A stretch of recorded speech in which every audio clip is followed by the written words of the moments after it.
in some ways, Swin, your reporting suggests to me, among other things, some nervousness on the part of Trump folks that they're going to lose.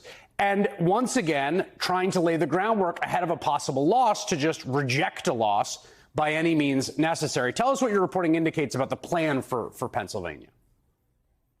Well, isn't it funny that Trump and his cronies don't tend to criticize or try to challenge the Democratic legitimacy places that are typically Republican strongholds? They always end up being places like Philadelphia and a bunch of the surrounding suburbs.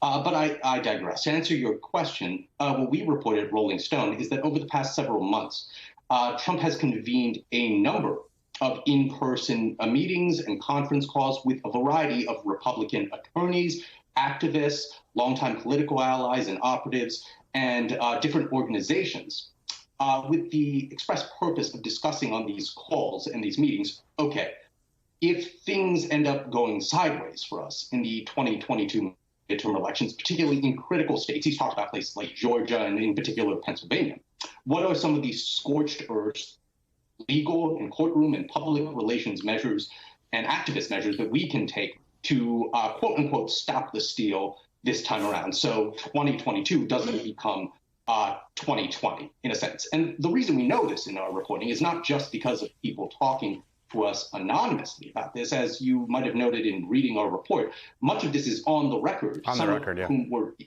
directly in the room with former President Trump.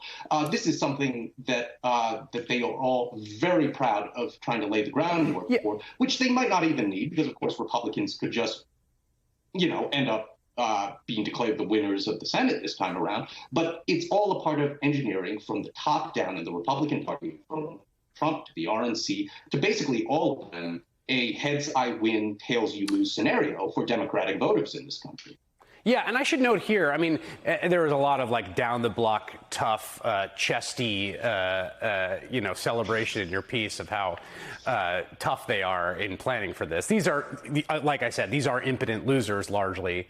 They were shown to be impotent losers last time. I think that's true of the people who were thuggishly trying to intimidate from the people of the ballot box.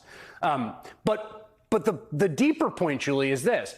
The asymmetry is, if Republicans eke out a narrow victory, there might be some contestation, there might be some recounts in key states, but then that'll just be that. If the shoe's on the other foot, I think they're trying to create an expectation it won't be that. And that in of itself feels to me like an attack on Democratic legitimacy, to sort of have this kind of specter, like these people, we've got them on the leash now, but look what happens if you eke out a 5,000 vote margin. And that's just unacceptable in a liberal democracy and an open society. It's completely unacceptable, Chris. The whole idea that their ideology that they're bringing to this, the MAGA faction, the Trump supporters, the ideology is it can't be legitimate if we don't win. It can't be legitimate. And note also, as you've noted, it's Detroit, it's Philadelphia. This is targeting non-white voters largely as the source of the illegitimacy. It's sort of like, how could Philadelphia deliver Pennsylvania for Biden? That has to be illegitimate, because the multiracial coalition that is America is illegitimate to a lot of these folks. And that's really at the root of this. And that's why the story sings. The story sings for a lot of the MAGA faction because it's rooted in their, it's tapping into their ideology. And they were heaping racist calumny on Philadelphia all in the run-up to the election. As soon as you note in your piece, in recent weeks, ex-president has asked several advisors, at least one of his attorneys, what Republicans are doing to prevent Democrats from, in his words, stealing it in Philadelphia like they did last time. Of course, they did not steal it in Philadelphia last time. The president was just resoundingly unpopular in that city. Aslam Subsang and Julie Fernandez, thank you both.